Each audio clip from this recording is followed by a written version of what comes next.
If you look at his portrait, he looks like the boy next door. He was 5'5", and he had a baby face. And the Army, Navy, and the Marines originally turned him down for being too small. But by the time the war was over, this boy had become the most decorated combat soldier in American history. And we're talking about Audie Murphy. He wasn't a giant. He didn't have the build of a linebacker, but he possessed a level of grit that shouldn't have been humanly possible.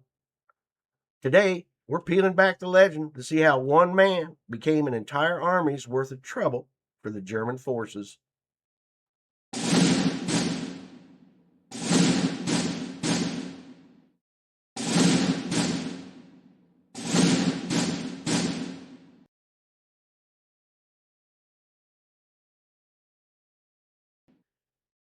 If you're looking for where this all started, you've got to look back to the flat, dusty cotton fields near Kingston and Farmersville, Texas.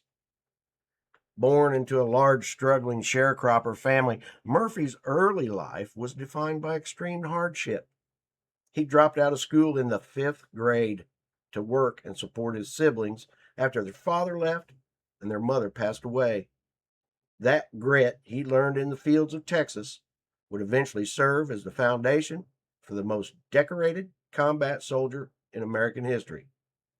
Now, Murphy's path to the front line was anything but easy. At just 5'5" and barely 110 pounds, he was initially rejected, as I said earlier, by the Marines and the Navy for being too small and too young.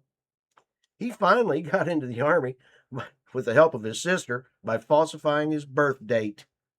But even then, his initial training officers thought he was too slight for the infantry. Tried to reassign him to be a cook. He refused, insisting on combat duty. Now, after basic training at Camp Walters, he was sent to Fort Meade for advanced infantry training. Now, during the basic training, he earned the marksman's badge with rifle component and expert badge with bayonet component.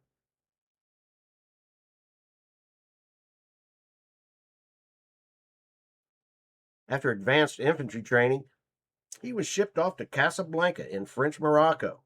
Now it's February 1943, and he's a private in the 15th Infantry Regiment of the 3rd Infantry Division. And soon he's in Algeria in rigorous training for the invasion of Sicily. He's promoted to private first class in May, and by July, he's promoted again to corporal. Now, let me know in the comments. Murphy was rejected by the Marines and the paratroopers for being too small. Do you think the Army's underestimation of him actually drove him to work twice as hard to prove everyone wrong? Let me know what you think.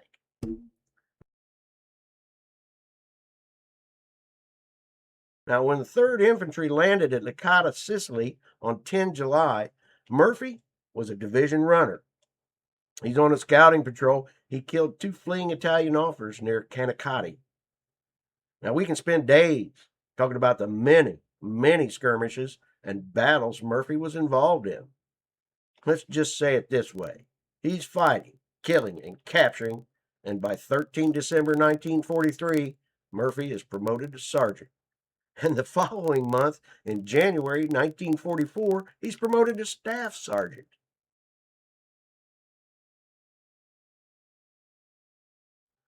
Just before the landings at Anzio, Staff Sergeant Murphy is hospitalized with malaria for the first time. 8 days later, he's out of the hospital and is in the first battle of Cisterna. He gets promoted to platoon sergeant following that battle.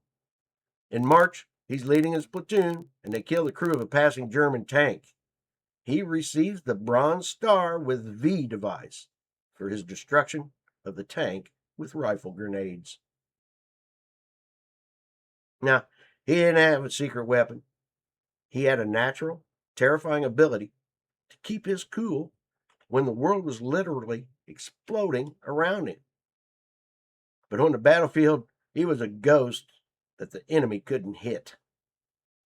By the end of the war, he had earned every military combat award for valor the U.S. Army offered, including the Medal of Honor, 3 Purple Hearts, and the Distinguished Service Cross.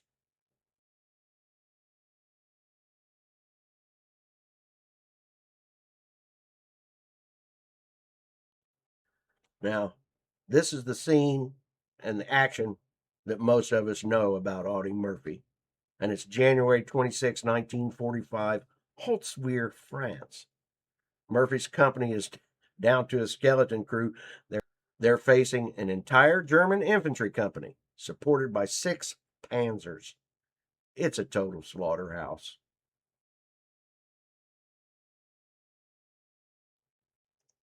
Yeah, most guys would have retreated.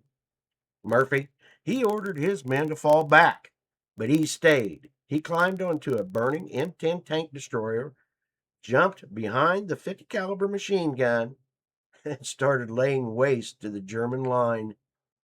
He stayed there for an hour, alone, calling in artillery coordinates over the radio while bullets were literally pinging off the tank armor around him.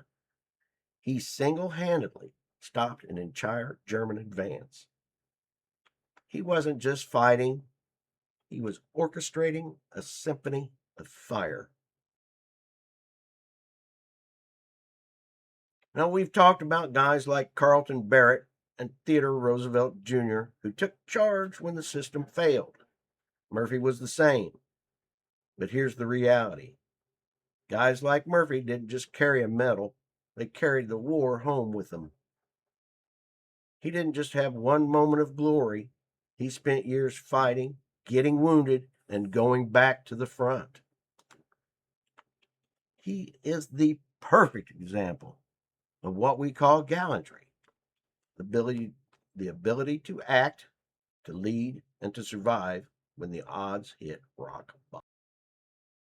1945, a little more than 3 years after his enlistment and shortly after his 19th birthday, Lieutenant Audie L. Murphy had fought in 7 major campaigns of World War II.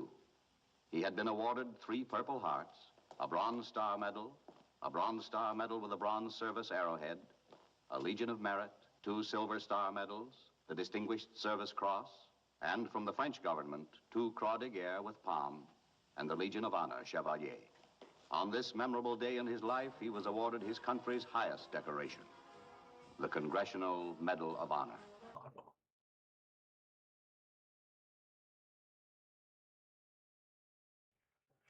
Audie Murphy became a movie star after the war, playing himself into hell and back. But the real story was always in the dirt, the cold, and the fire of the front line. Now, what we now call PTSD was known in the 40s as shell shock or battle fatigue. There was almost zero understanding of it. And for a war hero, there was an intense social pressure to be the perfect soldier who simply came home and moved on. Murphy never really truly escaped the war. He suffered from chronic insomnia, recurring nightmares, and what he described as constant, restless agitation. By his own accounts, he would sleep with a loaded pistol under his pillow and often chose to sleep in his garage with the lights on rather than in a bedroom, just to feel safer. Now, perhaps his most heroic act after the war was his decision to speak out.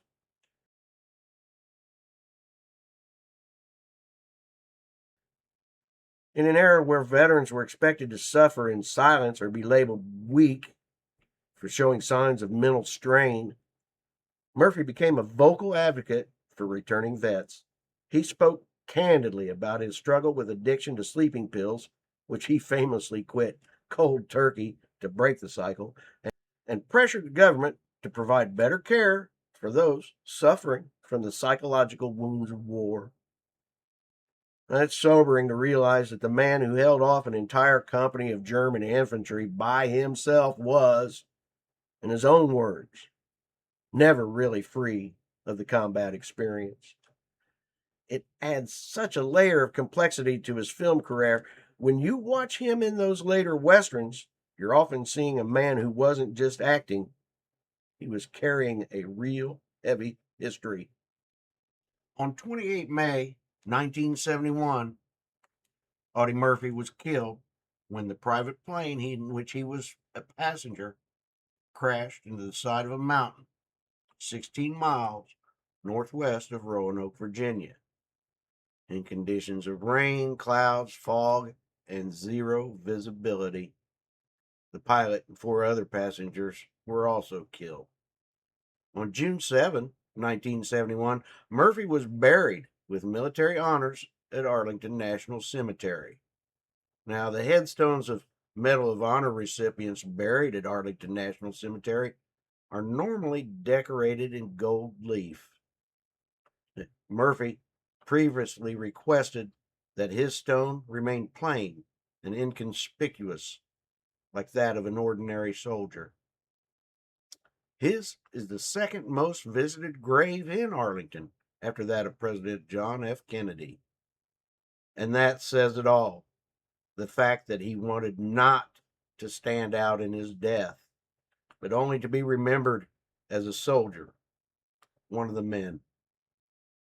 Let me know in the comments below. Do you think our government does enough for our veterans? My big question is, how can we have even a single homeless veteran?